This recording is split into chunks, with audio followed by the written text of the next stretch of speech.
The Graphic Histories Podcast. I got bitten by a radioactive bug. I tried an experimental drug. Went up for a stroll on a gamma testing range. I found an enchanted hurricane. I made a serum that made me small. I modified the serum so it would make me tall. Radioactive isotope in my eyes. Dying alien helped me accessorize. I gained the proportion and strength of a spider. Now I'm invincible and I can fly. I lost my sight, my other senses were heightened. I'm gonna put on my pajamas and go fight crime. Hey there and welcome to the Graphic Histories Podcast. My name is Andre Mayette, your podcast host. Big thanks to Uka the Mock for our theme song, Superpowers. And big thanks to you, gentle listener, for tuning in once again to another action-packed, fun-filled show.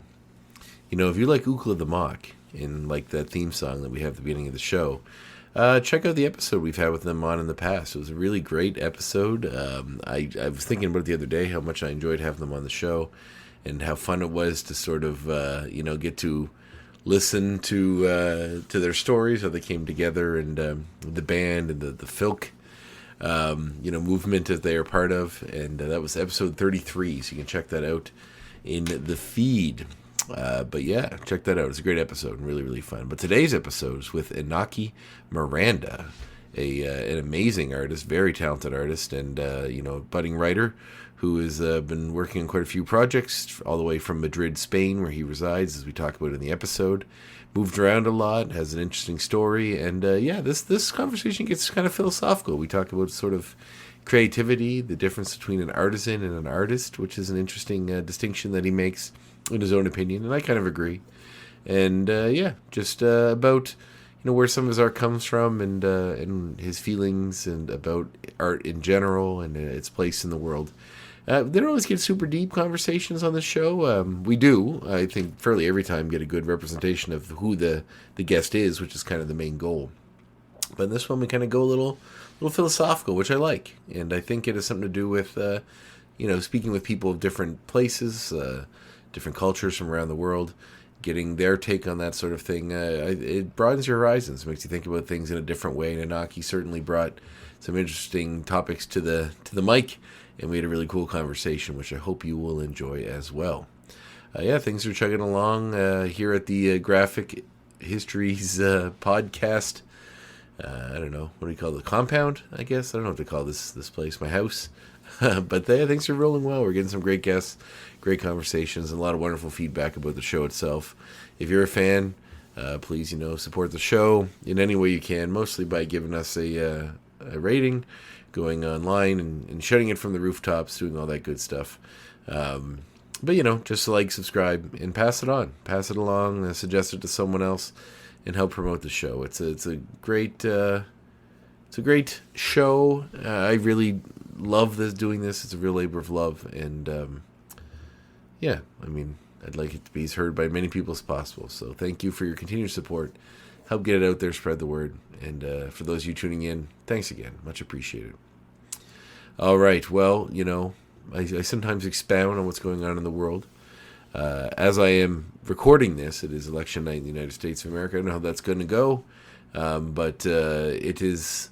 As I mentioned before, I do record these pretty far out sometimes because I have a busy life and it's easy to record, to get it out there, and get it out of my to-do list. I have this sort of mental to-do list, actually a physical one, so I don't forget anything.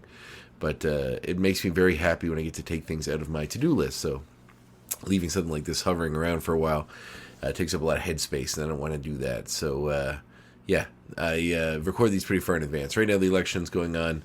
And I guess by the time you hear this, it'll well be over, and we'll know what the results were. But I'm not an American. I'm a Canadian. I do enjoy shows that deal with American politics, mostly shows like The Daily Show or Last Week Tonight. Those at least make whatever's going on in the States a little more of I don't know. I always call it the spoonful of sugar to help the medicine go down. So that's kind of my take on it. And I am actually following along on the Daily Show right now, in between work, about what's going on. So it's keeping me up to date. And whatever happens, wherever world this podcast finds us in, whenever it actually airs, there's still a lot of good in it, regardless of what happens here. And I hope that maybe we'll find a way to be less divisive in the future. I know that's a very general thing to say and a very hopeful thing to say, but we're all just people trying to figure it out, and I hope we can find a way to do that together. So, who knows? But we don't need to dwell on the negative or positive outcome of the election. What we can dwell on is this amazing episode. So let's join my conversation with Inaki Miranda.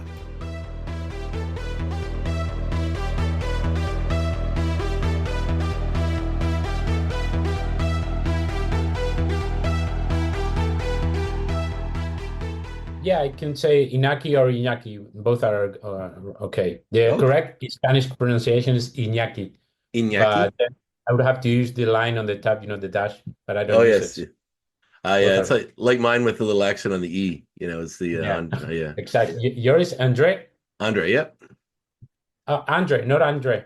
Yep. I mean, both are fine. How about Yeah, this? they We're in both the are same fine. situation. Yeah. Excellent. So it's nighttime in Spain there. Yeah, it's starting to be night. Yeah, it's starting to be now. Now it's dark here in Nice. Spain. I'm over in Canada, Nova Scotia. Oh, So nice. yeah, I would think that you might have the farthest distance I've talked to someone, but I did talk to someone from Australia, so I got a little further. But Oh, yeah, you're close though. What part of Spain are you in? in Madrid. Madrid. Oh wow. Okay. Did you grow up Yeah. there? No, I'm original from Argentina. Oh really? Yeah, so I'm Argentinian, in fact. I mean, I'm also Spanish. I have both nationalities, Hmm. but I grew up. My childhood was mostly in Argentina and California. Oh really? What did your Yeah. folks do to solicit that? Oh, just they what they did was try to find a better life for us. Hmm. Well, That's it. that's a good role. Yeah. Wow. That's how we ended up in Spain because Argentina is really a fucked up country Yeah. since yeah, in decades, and it's not just now. Yeah. Well, it's a tough go. So they went from Argentina to California? Yeah, first they went to California. We really had a nice life there, Hmm. but then they decided to go back to Argentina, and then they found out it wasn't a good idea. So, so then because my family is originally from Spain and Italy, Mhm. they just decided, okay, well, let's go to live in Spain, and that's how we've been living here for 30 years now already. So Wow. I'm kind That's of more Spanish in Argentina, to be honest. Yeah, that's a lot of moving to put on a young kid, I guess. Oh yeah, it influences your mind for sure. I mean, it's a different life. You don't realize until you grow up older and you realize how much different your life is from just being in one place with same friends from always, and it's you feel like a foreigner in every country you go. There's no land you feel like it's yours anymore Yeah, because you feel like an outsider always. yeah, On that, there's a good part of that. And I'm not saying it's bad. I mean, it's like you see the world from a distance and see that it's not that different, and at the same time, it's very different. It's weird. It's weird. yeah. No, it's very understandable. I mean, obviously, those are pretty big jumps culturally to go from Argentina to California, and even then back to A lot. Argentina, then back to Spain, even. Um, Yes. wow. I Yeah. mean, it must. When did you settle back in Spain to like permanently? How old would you have been? In the year, you mean? No, how old would you have been roughly? I was 16. Oh, wow. Okay. Yes. So you must have been full of teenage angst Oh about yeah. all the moving and the leaving your friends behind and Yes, yes. But also in Argentina, we moved a lot. So I was used to being lonely and meeting new people. hmm, And because in Argentina, I originally was born in one city in the south, and then we moved north, and then we moved to another city. So it's like I've been used to moving a lot. wow. Mm. When did you get into comics? Was that something that kind of carried you through on your all your trips and Well, no, it was in Argentina when we settled down, mostly in like a small city there. hmm And there was like a comic shop where you can, they had the trade like used comics, Hmm. and you can, you bring two of yours and they give you one and you have to Oh, pay a little bit, something like that. So you're always constantly trading your comics to get new ones. And that's where I really fell in love with comics. It was there was like an anthology Argentinian magazine of comic books. It was like a golden age of comics in Argentina at that moment. hmm. And you get like 10 stories in one magazine, and different stories like cowboys, war stories, barbarians. So it was like for me it was fascinating, like reading all those stories with those characters that you can follow every week, because it was like a weekly magazine. Oh, wow. Not So that I matter because I always got it used. So and never quite on top, eh? So would it have been like, would they have been original Argentinian comics, or were they like reprints of yes. other things translated, or? No, in that moment, you wouldn't find American comics there or European. Oh, European, you can find like Spirou Mhm. or Asterix. Those are the French comics you can find. But it was really all Argentinian, mostly written by a writer called Robin Wood. Really? Yeah, he was very prolific. Wow. Yeah, his main character, like his most important characters, was called Nippur de Lagash, Nippur from Lagash. It was like a barbaric character, but at the same time was a Sumerian, and he, I don't know. It was really prolific. He did a lot of stories. Yeah. And was the art something that drew you to it? Obviously, since you yourself are an artist. It's the art. It was really realistic, and I think I was never attracted to realistic art, but Mm. at the same time, it really made for me the stories like very easy to follow. Is because I think I was more influenced by cartoonish artwork in that moment, like what I say, Spirou or aesthetics. I was more into that kind of characters, designs. Yeah, it's interesting Yeah, to me about those books, like because like as a someone who grew up in North America, like I'm Nova Scotia, Canada. I've been here my whole life, different parts, but still in the same province. So, like there's when I went to Europe for like just a trip, and I went to a Europe comic store, and I was looking at some of the reprints, and as a kid, we had like Tintin reprints and like mm, Asterix you could get as well, and other ones like that. But it's always interesting to me whenever you get into those collections and see. Um, and even now, like when I read books that are translated from Spanish, there's one I just read a while ago called Beautiful Darkness. I'm not sure mm. what the original Spanish term was, but it was just so different as far as like narratively, structurally, the story, how much they didn't take for granted the reader, like they really respected the Oh intelligence yeah. of the reader, and like didn't talk down to anyone, and like even the story was a little like dealt with like a dead girl in the woods, like it was like a very dark sort of thing, and it was very interesting to me that like they seem to there's such a cultural difference there, but Hmm. it's so broader and wider, and I imagine as a kid discovering that it lets your imagination go a little expand a bit further than just like and we don't just have superheroes here, but the super standard superhero narrative that you Yeah, probably yeah. came across. Yeah, but that started to change. I think, yeah, you're right about superheroes. It's weird because when yeah, I think it's true when you grow up in Europe, unless you're being really influenced by American comics, and I Mm, mean Marvel, DC, not the rest. yeah. Um, f- I never saw comics as just superheroes.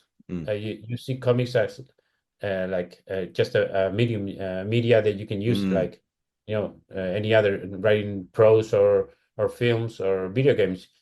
But it's true that because in America, I think it really started big with superheroes. It's more common to like mix or join mm. superheroes with comics, but I think that should or starting to change or should change like very radically. Like you start seeing superheroes just as a genre inside comics. Yeah, yeah, it's funny. Yeah, that's a good point because it's like I think it's interesting that to you it's like superheroes aren't the first thing that came to your mind when you came to comics because you're reading war, barbarian, cowboy, all this stuff was out there, but it always seemed kind of people that around my age grew up with. It always seemed like a small part of a much, so the idea that like superheroes as part of comics is something that's kind of surprising to you. Went in the other way for us, like when you're like, oh, there are comics that aren't about superheroes, right? You're Like, right. oh, yeah, everybody has that age where they find that book that's like, I don't Yes. know, Yeah. Sandman or something like Mm. that, or some other thing that's Bone for me was one when I was a kid, which I was a big one. Or Gru was a big one for me too. But those ones are Mm. like the Oh, Gru, ones, yeah. yeah. Yeah, one thing I think comics has that maybe more than any other medium, it's that um, it is important the character that you're following and the character design. There's something to it that um, I always I call them like electric golems Hmm. because I think it's the first electric golem that was created with cartoons or comics where you see something that it's created by design, but at the same time you just absorb it when you're a kid as something with life, and but also not just something with life. It's like you when you see Mickey Mouse when you're a kid, you don't think if it's not alive or if it's alive. You just see it that as a being that is alive. You don't doubt that. Mm. And I think that's something that's very inherent to comics more than any other medium. Now it's changing because, now it's more with technology, video games, the kid grows up with more TV series and video games. But the first that started that idea, I think, was comic books. Mm. Yeah, like breathing life into it. That's interesting. Mm. Cool. So when did you start drawing your own comics? Like when did that come around? Well, I was really like maybe 10, 10. Yeah, I think I remember doing a comic book of two. Yeah, it was. I was really a fan of Tango and Cash by then. Oh, Yeah, really? that's a song movie. Wow. The Stallone movie, the Stallone and Yeah. yeah, that's hilarious. I actually was my wife and I went to Cuba earlier this year for vacation. And I remember I was sitting in the after you like there's only like two channels over in English. One was a movie channel, and my Spanish isn't very great. So I was just watching that, and that movie came on, which I'd never seen before, like as a kid, and Oh, it was really fun, ridiculous but fun. I was it's like, this is a ridiculous. Yeah. super fun movie. Yeah. Anyway, that's funny. So you started doing comics of Tango and Cash? Yeah, I think because there was another comic book in Argentina called Boogie el Aceitoso, Mhm. and he was like Boogie the I don't know how to aceite is oil, the Mhm. oilish guy. I don't know. It was like a private detective, but was really violent Oh, like and sleazy. yeah, sleazy. Yeah. That's it. Yeah. Um, and I think I put together Tango and Cash with that, and I created like a pair of like secret service guys that were a pair, kind of like Tango and Cash. And I created stories. I don't even remember what the stories were about right now, but I did pages and pages just for myself. Mhm. I was just my dad had bought me a drawing table, so I was just spend the whole day in that drawing table, creating my stories, and Wow. for nothing, just for fun. Yeah. Well, I think that's how it starts for everybody, really, right? Yeah, yeah. Yeah. Cool. Well, when did you start to approach the idea this could be like a career? When we moved to Madrid in Spain, Hmm. this was my first time visiting a real comic book store. Hmm. Up to then, I didn't know they existed, and so and that's just when it was right in the moment just before Image started, and you got. I just remember entering and seeing the Amazing Spider-Man by Todd McFarlane, or um, what else did I see? I saw something by Rob Liefeld. I don't know those all the Image guys. Well, they were in Marvel.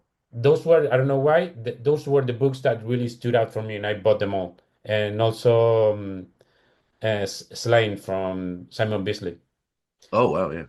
Yeah, those were the books that really caught my eye, and I started, buying everything from there. The X-Men, I remember the X-Men #1 by Jim Lee. That was the moment that I really got into comics, American comics also.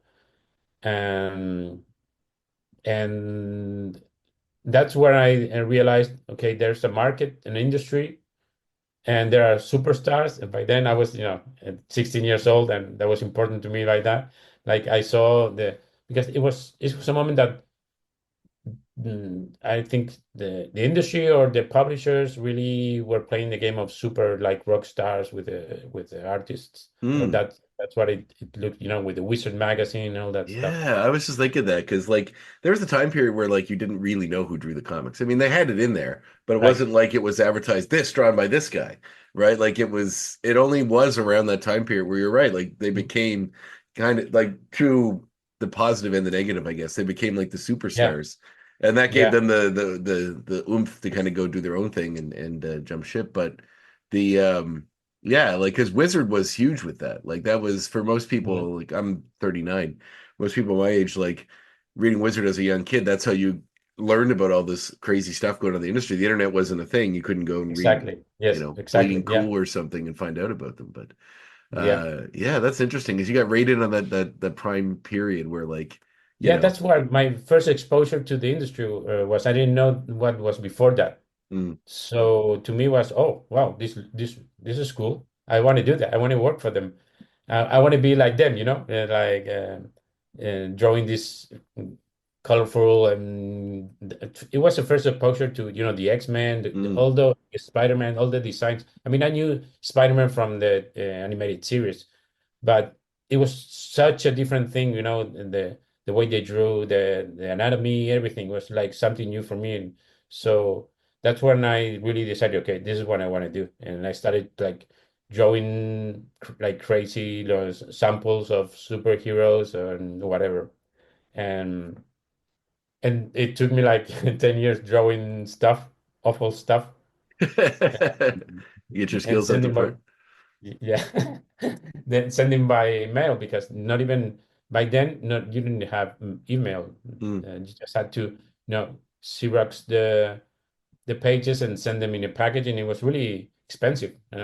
I think I spent all my money on sending like photocopies of my pages to different editors in the States. So were these like you would have to mail them, they'd have to send you a sample script or something, and you would have to draw that and send it off? And I didn't reach that part yet. I was just Okay. sending stuff made up by me, Hmm. and I read somewhere that you can like uh, take a scene from a book and redraw it your way, Mm. but I don't know. I think I was kind of, I was detached from what I really had to do Huh. until like I thought it was easy, Okay, I'll show them that what really happens to almost every artist at this and when they start that they think it's easy, and you think that you're there. I mean, well, I'm doing just perfect. Yeah. You send it in and just show up with your arms. They bow to you and you give you your thousands of dollar paycheck and send you on your way. Yeah. It'd be nice. It'd be nice. Yeah. I'll surprise them. Yeah, that's right. Yeah, that's funny. Well, so it was a real eye-opening, I get. Well, did you get responses or did like when would they send back a letter saying this, and this is Yes. wrong? Yes, yes. I got responses. You had like printed letters of from DC and Marvel, and it was like at that time, even that I don't know why I read it. I mean, as a okay, that's a good thing. Then you reread it after the years, and it wasn't a good response. It was saying like you have to keep doing. I mean, it's normal response, but in that time you think, oh wow, they responded like. And they just it's the usual letter that you have your woodwork cut out for you, Mm, and just keep trying. mm. Um, and I kept trying, and I kept trying, and I mean, about that time I was studying fine arts and Oh, working at the same time. So where were you going to school at? yeah, I went to university here in Madrid, Mm? the Fine Arts University. and I mean it's a kind of, and I didn't learn really how to draw in that place, nor how to paint or anything about techniques. I didn't learn anything there. So it's like art history? Like what would you have learned? No, it was supposed to Oh that yeah, okay. supposed to teach you those things, but they did. I think they. I don't know if it's changed now, but they didn't know how to teach them. I think. Mm, Um, I mean, I got something that I think it's special. That it was mostly something that it's weird. It's different. It's different. It's difficult to explain. They were more focused on transmitting you what art means. okay. Um, That's so like what that could mean anything though. Like art means something different to everybody. It's like yes, a yes, philosophical debate instead of the exactly. It structure of doesn't. art. Yes, Interesting. but there's something there now. At least through the years, I've been sorry. That's the so through the years, I've been.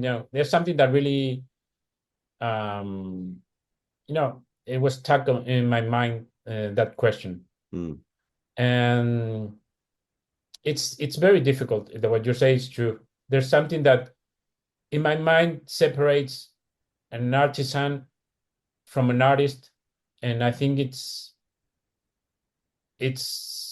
very difficult to talk about this. I'm really? going, Like oh no, but I find this interesting. Is it like a contemplation of the art as a whole? Like do you feel like that's like not so much just doing the art for the sake of the art, but taking into consideration all aspects of it, like on a metaphysical level, or like what the person would all the emotions that come with it, or do you? yes, Some people just create yes, the thing and say this is the thing, and whatever you glean from it, you glean from it. But you mean it? You think it's more as if you put into thought about the exact emotions you want to elicit. and well, yeah, yeah. There's something of that I think like separates an artisan from an artist is Mm, that it's repetition mm, and virtuosism. I mean, if you're an artisan and there's a moment that you become so good and you know what you're doing, but you're just doing that piece perfectly, um, it's you're in a different state of emotion thinking of what you're doing there. I mean, you have to, you know, make a whole jump, and some people do that. They're mm, so good that they do something that's a masterpiece. mm, But it's always, I think it's the intention and the layers of perception that you're able to even unconsciously put in that piece that you're creating, whether it's writing or whether it's music or a drawing or whatever. mm. It's like if you see, let's go to something that is widely considered like an artwork, a masterpiece, Mm. or a painter. Yeah. Um, it's not. You can see that painting of whoever, and there are layers of emotion and perceptions that you're seeing beyond the image that you're seeing. Mm. Yes. I mean, you can tell what image is that, but at the same time, if it's realistic or some semi-realistic, but beyond, there's something beyond that that makes Mm. you feel the place, or makes you feel the emotion, or transports you somehow to some emotion that you have. It's very abstract to explain, but there's something that the artist was able to put in that piece. Yeah. But on the other side, if you go to illustration or comics, that's where the debate is Mm. mostly. Um, I think that you can reach that. I mean, there are artists that you can reach that just in a panel. Like Hmm. I think like Moebius, for example, you see a Oh panel yes. of Moebius, and there's something there. Hmm. Um, and at the same time, and it usually was when he was also writing his stuff where he got the most of it. But I think in comics, in narration, those layers of perception are reached by the combination and the experience of the narration, not Mm. only by the drawing. And sometimes you can achieve it just with the drawing, but the intention of narration is to reach those layers of perception and emotions that work together, the image Yeah. and the story. Yeah. Yeah. The alchemy of So both. because sometimes if you get it in a script, you have to draw, let's say it's Batman on a rooftop, Hmm. and you're not maybe you're not putting the exact emotion there, you're just showing Batman on a rooftop.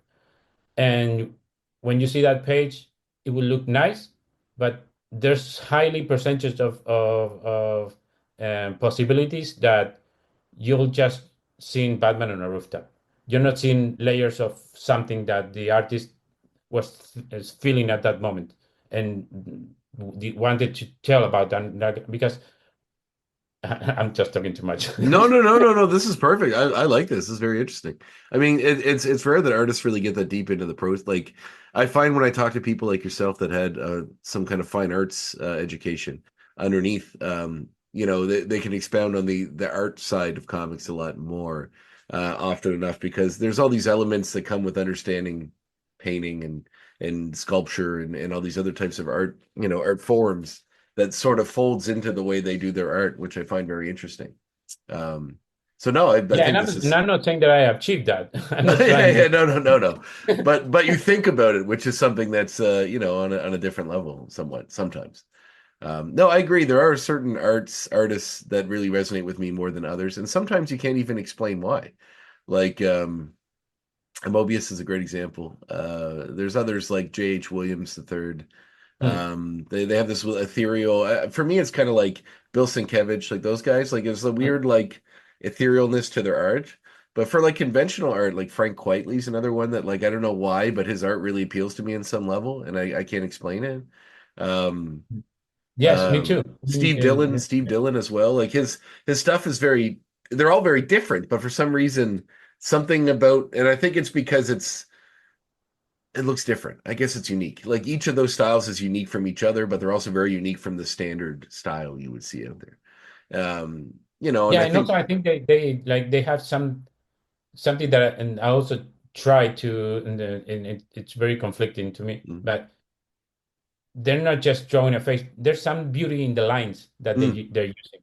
yeah, And so there's something there, like, and it's not an abstraction, but it's just the combination of those lines that they put on the paper that is not just like a realistic, just mm, lifeless face. mhm, Uh, it's something that I don't know how to describe it neither, but it is a beauty in the lines yeah, that that's mm, cool. So, were when you were going to art school, were your folks supportive of a career in art? yeah, they never said no. I Really? mean, yeah, I mean, they really supported in a way that didn't need to be told. Yeah, Like, good. um, I feel like that's they, another uniquely European thing. It seems like your parents are quite like the arts are certainly appreciated a bit. Well, in my opinion, seem to be appreciated a little more there in a way that like a career in an artistic endeavor is a viable way, like a viable career. Out here, it seems like it's you're probably going to be a starving artist the rest of your life and end up working in a bar or something, right? While you're waiting for your art to take off. But there, it seems like it's appreciated in a different level. Like, yeah, yeah, maybe I don't know, because to me it's like in this, in America is where you can really live as a comic book artist. yeah. In Europe, it's very like very very difficult to do that. Mm, There's not the industry to back up your to live from that. So it's weird because I have the other side of where I see that one thing is the art world, and the other is what allows you to live from the art world, and that's the industry. So I think in America, you guys have the industry to really flourish the art. Something yeah. that is, to me, I think it's important. That's Well, why I decided, to try and work for America. that's the cool thing about this industry because, like, say it's if you're doing movies, like in Canada, even our comic industry isn't very big. It's all of our big creators usually work for the big guys, and they live here and Mm. they do their thing here. But they work for Marvel or DC, and um, so like that's the beauty of this, because like if I was making movies, you would have to go to like some big city center, like Toronto or Mm. something, to or Vancouver or Hollywood, I guess to a lesser extent, but like to go do those things and meet those right people. But the beauty of comics is you can kind of do them from anywhere, and you can reach those Yeah. markets without never having to leave your home or go Yes. move to the States, Mm. Especially now with the internet. I mean, you don't even have to mail your shit out anymore. You can just, send it all digitally. Exactly. Yeah. It's really, it's more about what you're able to do in Mm. comics. If you achieve a certain kind of quality or style that, or something to tell, but it really depends on you mostly. And I think it's it's really, if you do something good and different, it's, you have like 90% of possibilities that you'll be working on that, I Mm. think. Mm. Well, when did it hit for you? What was the first, like, when did one of those letters come back positive? No, never. No, I went to a Bristol convention, and then there I met Shelley Bond from Vertigo and Matt Smith from 2000 AD. And that's where it started for me. They liked my work, and 2000 AD started giving me work like instantly. And I think it took a year. Uh, my girlfriend from that time, or we worked together. She's always been my colorist by then. We were both trying to get inside the industry as a team. And at that time, she went to Bristol and showed my stuff to Shelley Bond again, I think, yes. And then from that point on, Shelley Bond from Vertigo just started trying to give me work, and that's when it really started, like working for DC. Wow. What year would that have been? Oh, sorry. What year would that have been? Oof, I think it was 2001, Oh, wow. maybe. Okay. What was the Yeah. first Vertigo book? I did a Fables short story, and Oh, right, right. then That's I did awesome. an issue of Fables, and I think that then I did maybe Fairest, like a spin-off of Fables, Yep. Yeah. That's cool. and yeah, Coffin Well, Hill. And, it just, one after another. That's when it started rolling. That's when I really had to start working really well, fast. that's quite a big like to jump into mainstream American comics with Fables, like Bill Willingham is kind of a big figure. Um Yeah, and I was lucky with that. yeah, how was he to work with? Is he really? Oh, yeah, amazing. I mean, I read heard in an interview that he described like that said like a script, a comic script, is this beginning of a conversation with the artist.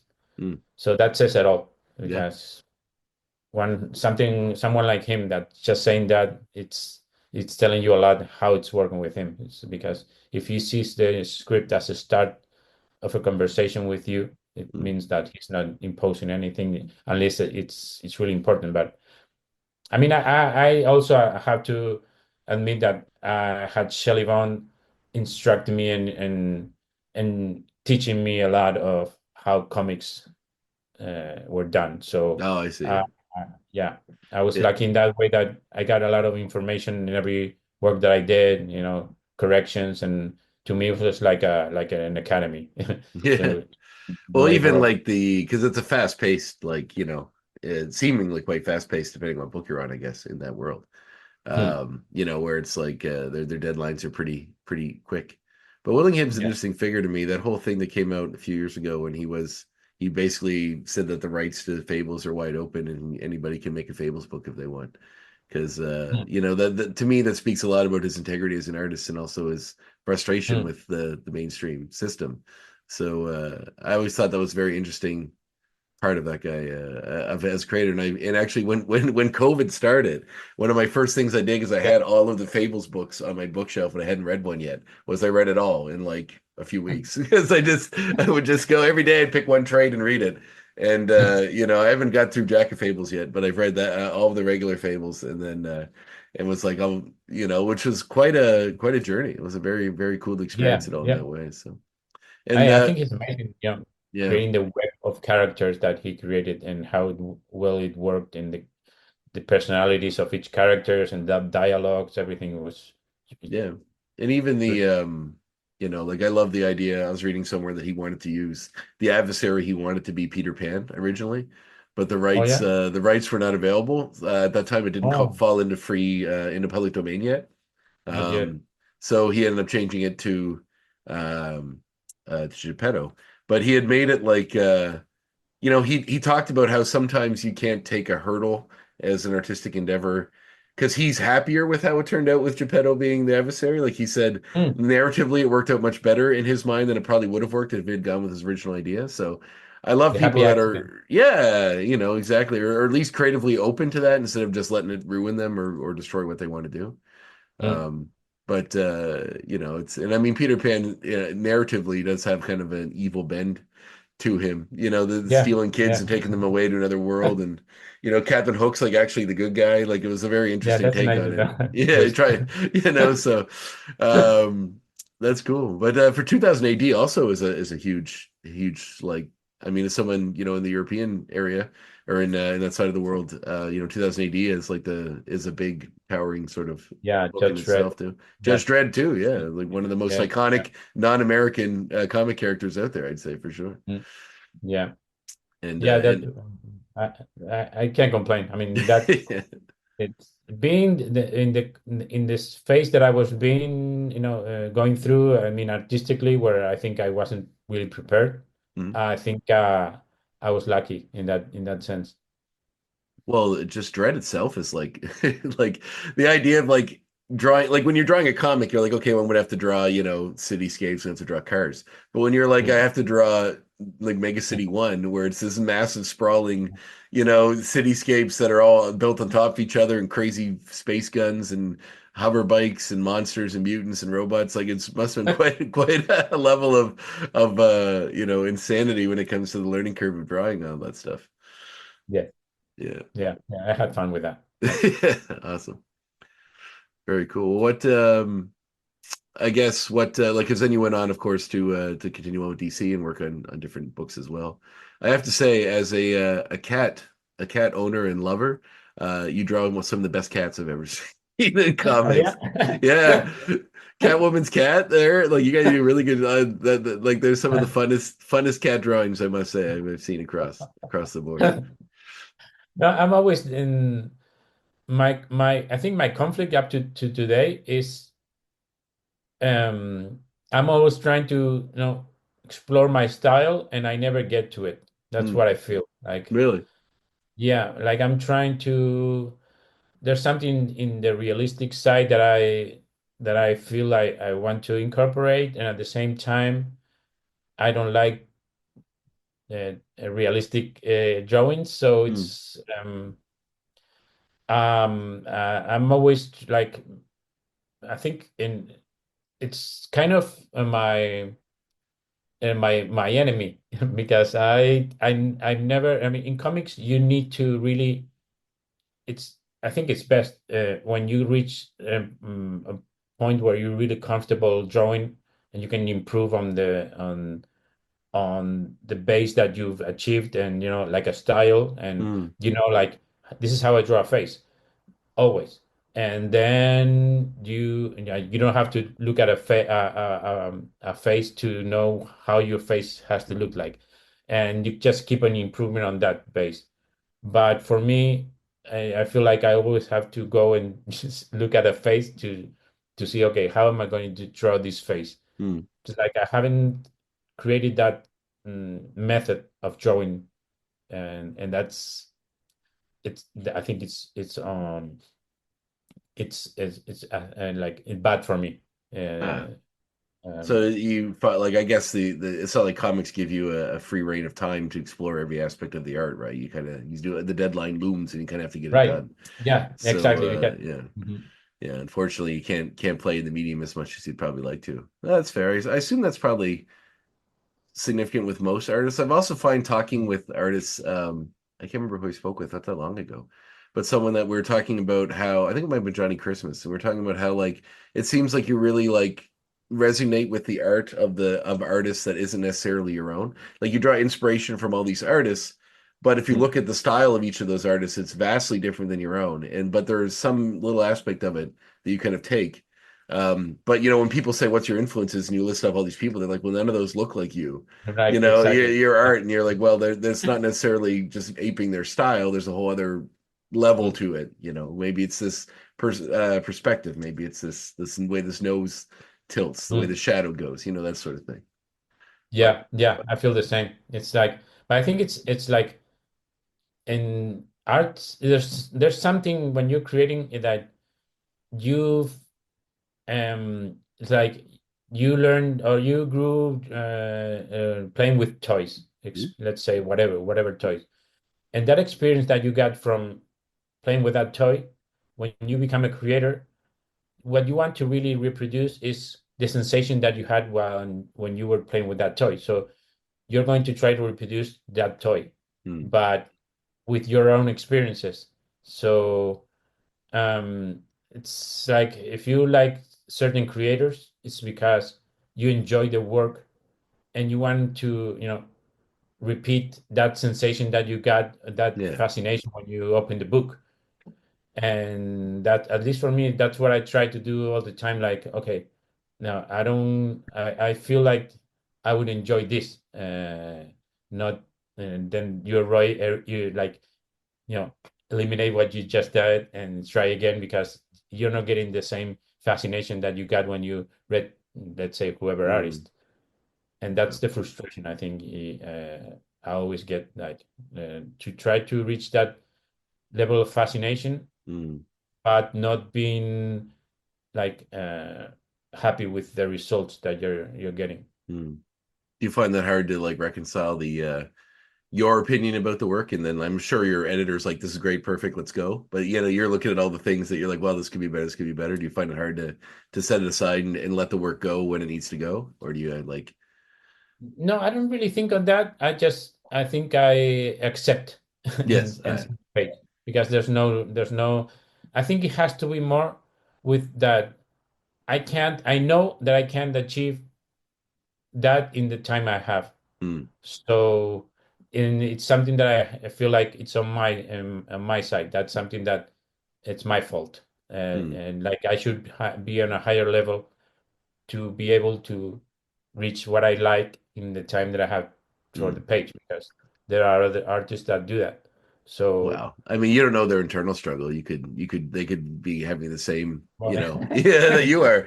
And that's the thing, right? Like what you're saying speaks to me as an artist because I draw as well and do stuff. But like the idea that you're like, it's in like you're never, it's like this imposter syndrome. No matter how much you achieve, you're never going to think that, oh well, they're just missing the fact that I'm, like people are missing the fact that I'm an imposter, and they'll figure me out eventually.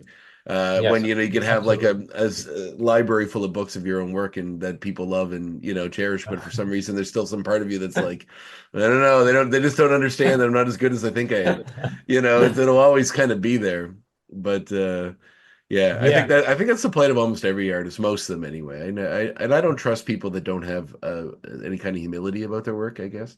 If Hmm. someone's like, I'm perfect, here's my perfect masterpiece, I just never like, you don't strike me as a real artist, I guess. If you're not somehow Yeah. tortured inside or second guessing yourself all the time, I feel like you're missing a key aspect of being an artist.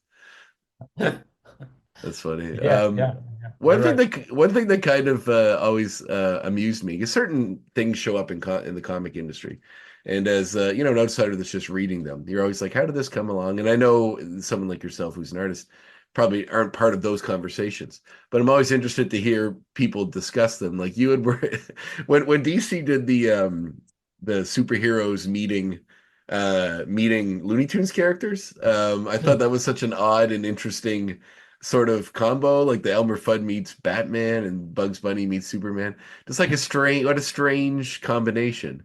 But you had worked on Yeah. the Sylvester and Tweety with Mm. Catwoman book, which I thought was actually pretty unique and kind of interesting. I love the hyper realistic way Sylvester and Tweety are depicted in it, which I thought was not hyper realistic, but you know what I mean? Like they're No, yeah, not but you done as can tell. cartoon characters. Mm. Yeah, what Yeah. was that like to work on? Um, uh, it was really fun. I think it was really crazy. I think it took at first. I think I remember that Sylvester was more humanized Hmm. and like I don't remember. Oh, I think it was like a mob boss or something like that. Oh, okay. But then DC said, no, we want realistic. We want to see them the realistic characters as a cat and Yeah. a canary. So that's when and I had to okay, I had to go back and draw them as a cat and like no, it was crazy because it was kind of surreal, growing up knowing the character as a cartoon Hmm. and then how to translate it into a real cat. How would no, how who would that cat be in the real life? Mm. And it was really fun. I mean, Catwoman, I think the idea was perfect. It Yeah. was really fun. I talked to Mark Russell on the show before who did like the Flintstones, the kind of more Mm. realistic Flintstones comic when they done that, and he'd done a Snagglepuss comic, which is like so the Oh idea yeah, of like these sort of more serious anthropomorphized animals, and then going the other way where you make them more like I find it very interesting because he had also recently done some book where like all of the cereal mascots like Boo Berry and mm. Frankenberry or whatever and Count Chocula are like characters. And apparently it's really good and like has some really Oh yeah, serious stuff in it. But like the idea of that existing just I just love it. I just think it's so funny when people take things that seem so childish but also paint it with this really adult brush. So I think it's really cool. yeah, yeah. And you can really imagine a show or a movie done like that than today. It would Yeah. really fun to. Well, it seems like Or- people are more open to that now, to a little bit of extra surrealism into their sort of realistic Mm, narratives. mm. Well, what are you working on now? Like, what's next for you?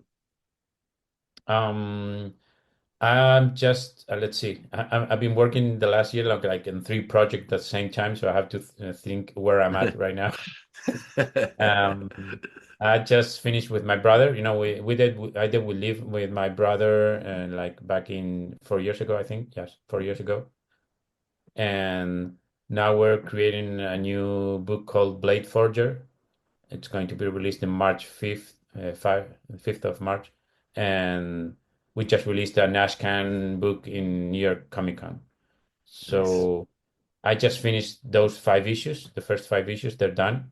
They're waiting to be, uh, published.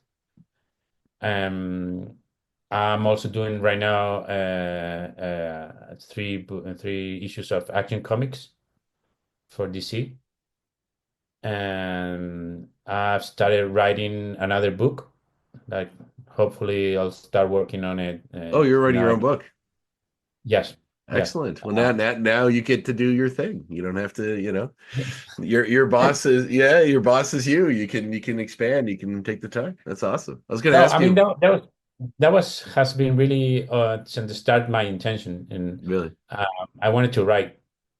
Um, I I started publishing. I self-published a book here in Spain that I wrote, and that's when I learned that the industry in Spain I wouldn't be able to live from it. So that's I stopped doing that. Mhm. Then I published some like kids book, also written by me here in Spain for the like a national newspaper. Oh, cool. And then I started a series called The Chase in the UK that it was supposed to be 12 issues, but I had to stop at issue 3 because um, the, the it wasn't financially possible. Let's Mm, say that way. yeah. So Okay. since then, I've been just waiting for the moment to, okay, this is the right moment. I can go back to writing, and it really happened with We Live with my brother. We co-wrote it together, and that opened the door to because it was a like a success book that now it's easier for me to to create more books and stories that I Blade Forger now it's also co-written by me and my Mhm. brother. I do the art also, and now I'm doing like a new book. This one I'm just writing myself. So Like a straight novel, or just gonna be a comic book? no, Or sorry, I that's not. said book. It's comic Oh, book. Yeah. yeah, of course, yeah. How's working with your brother? Like that must be an interesting dynamic. Yeah, I mean, we have a lot of fun. I mean, we fight a lot too. Uh, no, it really started since what I say. My obsession, to be honest, has been to create and write Hmm, more than drawing. really? And like 10 years ago, I started, I mean, I've been writing since ever, just writing scripts, thinking that this is the best script ever. And then after 2 years, I reread it and say, okay, this is not good. And so I Hmm. have to throw it away.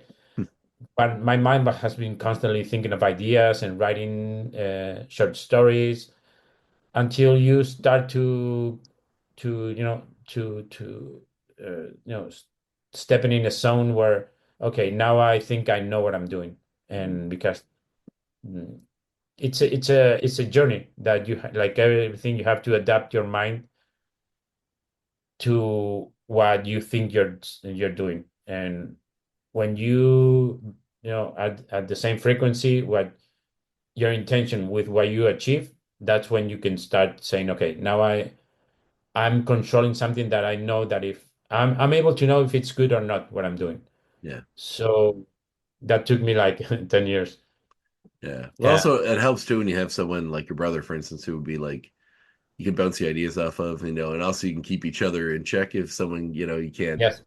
So that it's Yeah. always nice when you have a collaborative nature with someone that's close to you because that way you can keep each other on the straight and narrow, I guess, instead of Yeah, deviating too because much. we always say that we're like, if you have a nuclear submarine Hmm. and we both have one key, you Yeah, know, that's right.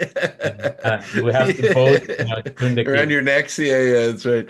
That's a nice way to look at it. I like that. It's a very combative allegory, but it works. It works very well. Yes.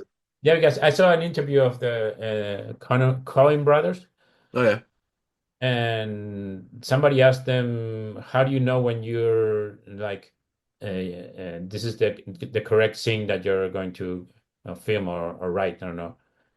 And the response was at that time I was experiencing the same thing because they said when we both smile. So there's like a safe place when you know that you're both agreeing on something. It's because it's at least it's minimally good. yeah. And they're an interesting. 'Cause I'm a big movie guy too. I do a little bit of acting as well, and Oh yeah. Oh. where I can, there's a small film industry in Nova Scotia. You can kind of dip into as much as you can, mostly just because Mm. it's pretty cheap to film here. So a lot of American Mm. productions. There's a show Oh called yeah. From that's on Paramount Plus that's filmed here, and a few other I'm things. gonna, But I'm gonna check it. yeah, it's a cool little. It's so some of the guys that worked on Lost did it. And it's another one of those sort of creepy small town where you wind up on some road there and you can't leave whenever you just and there's monsters and the guy that played. Mm. Do you ever watch Lost? That show? Just No. episode. I never, Yeah. He was on The Matrix too. He's on Oz. Actually, that guy too. The one the prison show. Mm. But anyway, he's the main dude on Harold Perneau's his name. But it's a cool show, and a lot of Stephen King things tend to film here because they all take place Oh. in Maine, and it's cheaper. Nova Scotia looks Um, exactly like Maine because we're just above it, I see. Mm. and it's cheaper to film here than it is in the States. They're filming his new book, The Institute, one of his new Mm. books. They're filming a miniseries of it here now, but. Yeah, so the Coen Brothers are an interesting example because I'm a huge fan of their work. Me And too. when they do something without the other person, it's still interesting artistically. I really like it as well, but there's some weird. It's not quite the masterpiece it is when they're together. I And agree. yeah, it. I Yeah. hadn't watched Drive Away Dolls or whatever the new one that one of them had done, but I'd seen a few of the other ones. And yeah, I'm excited their next one. I think they're doing a horror movie next together, which I'm very Oh yeah. excited to see. Oh, Yeah. well, that's no, I gotta see that. Yeah, I'm excited. I'm a big horror movie guy too. So and that's another thing I find interesting about sort of narratives when it comes to Spain specifically is your Mm. horror movies are really cool. Like the last few that I've seen, I think it was the one that was it the oh God, I'm blanking on it. Where Evil Lurks, I think it is was the English title, or When Evil Lurks. Super cool movie. Yeah, it could be. I think I mean, I think I it was think. Oh yeah, yeah, yeah. I the think same guys yeah. that did Terrified, I think was the one before that one, which is like a haunted sort of Oh no, no, uh, wait. I don't think if I'm thinking it's that the kind of zombie yeah, they're movie. like possessed by a demon or something, and they're Yeah, like, that yeah, no, it's that's like a Argentinian. oh, it is okay, never mind then. Oh, there's a connection. Yes, yeah, Well, at least there's some connection. I yeah. I mean, love that movie. maybe it's just Spanish horror in general, or like Spanish language horror, but something about it because like even some of the ones in Mexico are very interesting, and other ones as well. But Hmm. I thought that was Spanish. That's my bad. All right, Argentinian. Maybe it's a All right. co-production and there's No, some. you're 100% right. Yeah. I'm looking at it right now. It said it was filmed in Argentina, Buenos Hmm. Aires. Cool. Well, that's yeah, like there's something interesting about, horror from other places, Yeah, maybe it's because we're used to one thing and then discovering another, Mm, cultural atmosphere where they create like different stories in the genre. It again it push you in. Okay, and it's like suddenly watching Japanese horror. yeah, It's oh like a yeah. different. It's a different sensation. So Yeah. it's that you're not used to that if you see American horror.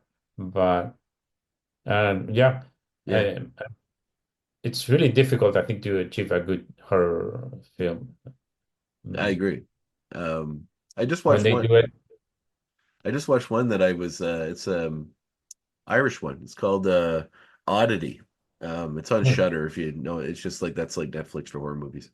But yeah, it was one of the few I'd seen in quite a while that actually really sort of hit on a lot of different levels. I watch you watch the mainstream ones, but it's nice watching the ones that don't necessarily get the big theatrical releases. Like I watched Smile 2 yesterday, which was great if you like the last one. But there's something about these sort of quieter stories that take place in like, hmm, mostly one building or something or one small area. hmm. That seemed to hit in a different level. Have you ever had like an idea about doing a horror comic or a book like that? Yeah, well, we have one idea with my brother.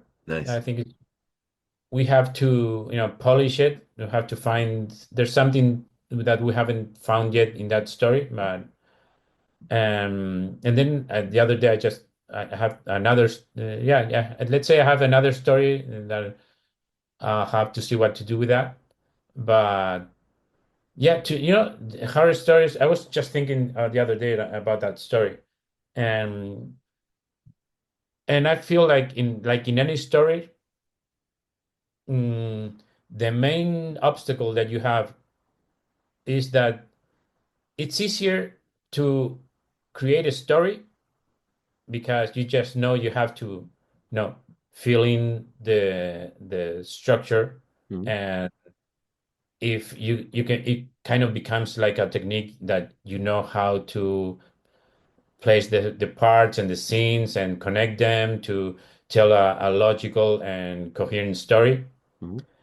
But if you forget about the that you have to create that story around a specific emotion, you kind of fall into a pitfall where the story is kind of empty. Like Mhm. it can be, depending on who's watching, you can find it entertaining because he's used and or she wants is used to that structure and Mhm. really enjoys that.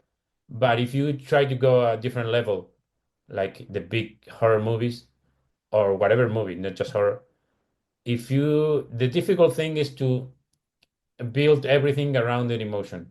Mhm. And you have to be really consistent and clear in your mind what emotion you're talking about in Mhm. that moment.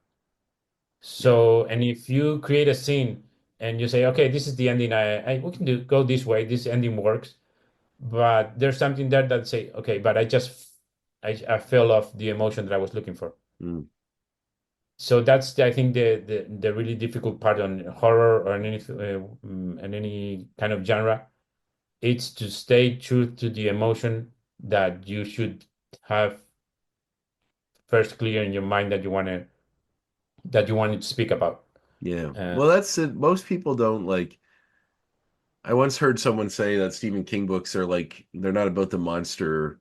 The monster's there, and then but the story's not about the monsters. The people live in the house with the monster, and it's like that, and that's where the real heart of the story is. mm, Like if there's mm, some theme you want to explore that, but you can use a fantastical device like monsters, mm, ghosts, sci-fi, whatever to explore it.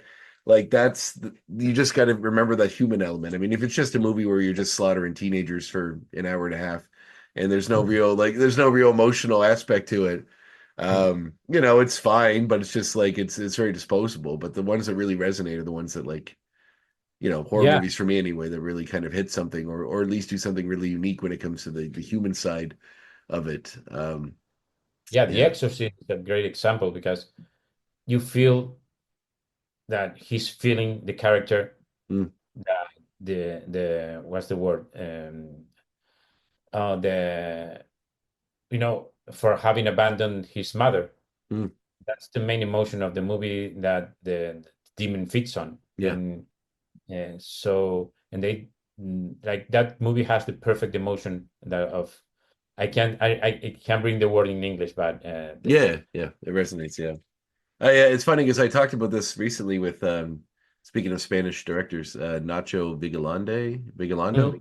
I'm a big fan of him, the movies I've seen of his, and I was talking to someone about Colossal, the one he did with Anne Hathaway, where it's like, it's all about like alcoholism and control. Like The Shining's about alcoholism, or the book was. I Mm, mean, the what Kubrick did is a little different, but there's something like that movie's about like for Colossal, it's sort of like this, you know, alcoholism, how it hurts your friends, your family, how you need to find your own voice and not in the, toxic masculinity, like all this other horrible stuff. And like his Time Crimes movie, which I'm a huge fan of, has like some interesting stuff. But if you can go back and fix it in mm, this loop you get caught in of trying to fix your past mistakes, it's yeah, there's always some very human part of it in there that mm. makes it better. Or at Yes. least makes it resonate. So. Yeah. Do you guys have much of a con circuit up there? Like, do you do much conventions? Yeah, we have now I don't think we have a convention in Madrid. I think it stopped last year. Oh, really? Yeah, we've been having, I mean, yeah, we have a lot of conventions. They're very different from the American scene Hmm. conventions, really. Um, they're like smaller and uh, I don't know. I just as an industry, I think I like the American conventions better. I think they're kind of more respectful for the profession of the artist or Really? writer. Like, yeah, Interesting. here is more used to. In Europe is more used to. Let's say you have to do everything for free and Yeah. and join for free or Yeah. and I don't know. I kind of I feel it's more part of this the industry the way you guys do it in America, in Mhm. Canada, in the Yeah. States than here. Do you have Uh, any conventions out here coming up? I'm not sure. We just did New York Comic Con, Nice. and I think next year we might. We're not sure yet. Might do Seattle or Philadelphia, but we're not, w- there's nothing yet to that like for sure. Right So we on. don't know. Cool. Mm. Well, I look Up forward to to the you. new book and all the new work. And thank you so much for being on the show, man. This is fun. No, it's been really great conversing with you. Oh, Conversation. Yeah, yeah, absolutely. Well, you have yourself a great night. you too. All Well, right. Bye bye. thank you. Bye.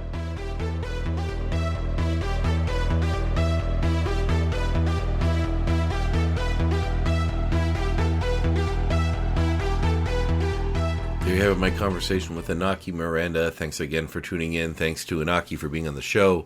Thanks to you for listening. And thanks to the universe for providing me the opportunity to do such a fun job with this show. I'm really digging it and I really love it.